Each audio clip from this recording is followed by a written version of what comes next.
ತುಂಬ ಇಷ್ಟವಾದಂತಹ ಒಂದು ಫಿಲ್ಮ್ ಮೇಕಿಂಗ್ ಸೀಕ್ವೆನ್ಸ್ ಅಂದರೆ ಡ್ರ್ಯಾಗನ್ ಫ್ಲೈಸ್. ಎಷ್ಟು ಚೆನ್ನಾಗಿ ಮಾಡಿದ್ದೀರಾ ಸರ್ ಅದನ್ನು. ಮ್ಯಾಕ್ರೋಯಿಂದ ಹಿಡಿದು ನೀರೊಳಗಿಂದ ಹಿಡಿದು ಒಂದು ಟ್ಯಾಡ್ಪೋಲ್ ಹೆಂಗೆ ತಿನ್ನತ್ತದು, ಅಲ್ಲಿಂದ ಹೇಗೆ ಆಚೆ ಏನದು ಅದು ರೆಕ್ಕೆ ಬಿಚ್ಕೊಂಡು ಬರುತ್ತೆ, ಅದನ್ನು ಹಕ್ಕಿಗಳು ಹೇಗೆ ತಿನ್ನತ್ತೆ. I think it's amazing. So ಆ ನಾರ್ತ್ ಈಸ್ಟ್ ಮಾನ್ಸೂನ್ ಟ್ರೇಡ್ ವಿಂಡ್ನ ತೊಗೊಂಡು ಕೇರಳನಲ್ಲಿ ಕಾಯ್ತಾ ಇರುತ್ತೆ. ಆ ವಿಂಡ್ ಡೈರೆಕ್ಷನ್ ಚೇಂಜ್ ಆಗಿದ ತಕ್ಷಣ ಸ್ವಿಂಗ್ ಅಂತ ಒಂದೇ ಸತಿ ಮಾಲ್ಡೀವ್ಸ್ಗೆ ಹೋಗಿ, ಮಾಲ್ಡೀವ್ಸಿಂದ ಸೀಶೆಲ್ಸ್ ಹೋಗಿ, ಅಲ್ಲಿಂದ ಆಫ್ರಿಕಾಗೆ ಹೋಗಿ ಸೇರುತ್ತೆ. ಸೊ ಅದ್ರದ್ದು ಮೈಗ್ರೇಷನ್ ಪಾತ್. ಸೊ ಅಲ್ಲೋಗಿ ಅದ್ರದ್ದು ಲೈಫ್ ಸ್ಪ್ಯಾನ್ ಬಂದು ಏನು ಒಂದು 4 to 6 weeks ಏನೋ ಲೈಫ್ ಸ್ಪ್ಯಾನು. ಅಲ್ಲೋಗಿ ಮೊಟ್ಟೆ ಎಲ್ಲ ಇಟ್ಟು ದ್ಯಾಟ್ ಜನರೇಷನ್ ಡೈಸ್.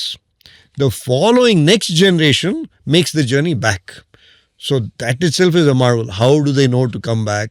ಇಲ್ಲಿಗೆ ಬರಬೇಕು ಅಂತ ಏನಿದೆ. ಸೊ ಆ ಥರ ಮಿಸ್ಟ್ರೀಸು ತುಂಬ ಇದೆ. It's hard wired inside them to make this journey a loop. Wow, amazing. ಮತ್ತೊಂದು ನನಗೆ ಒಂಥರ ಅನ್ಸಂಗ್ ಹೀರೋ ಅನ್ಸುತ್ತೆ. ಈ ಪ್ರಾಣಿಗೆ ಸಿಗಬೇಕಾದ ಕ್ರೆಡಿಟೇ ಸಿಕ್ಕಿಲ್ಲ ಅನ್ಸುತ್ತೆ ಸರ್ ನನ್ನ ಪ್ರಕಾರ. ಯಾವುದಂದರೆ ಮೌಂಟೇನ್ ಗೋಟ್ಸ್, ಕುರಿ ಅಥವಾ ಮೇಕೆ, ಏನು ಬೇಕಾದ್ರೂ ಹೇಳ್ಬೋದು ನೀವು. ಈ ಹೆಂಗೆ ಸರ್ ಅದು ಇಷ್ಟು ಒಂದು ಚಿಕ್ಕ ಲೆಡ್ಜ್ ಇರುತ್ತೆ ಅಷ್ಟೇ, ಅಷ್ಟರಲ್ಲಿ ಹೇಗೆ ಬ್ಯಾಲೆನ್ಸ್ ಮಾಡಿ ನಿಂತ್ಕೊಳ್ಳುತ್ತೆ. ಈ ಫುಲ್ ಇಂಟರ್ವ್ಯೂನ ನೀವು ಯೂಟ್ಯೂಬ್ನಲ್ಲಿ Ultra HD 4K ನಲ್ಲಿ ನೋಡ್ಬೋದು. ಜೊತೆಗೆ all leading platforms Spotify, Amazon music, Google podcast, apple podcast ನಲ್ಲಿ ಕೂಡ ಎಂಜಾಯ್ ಮಾಡ್ಬೋದು.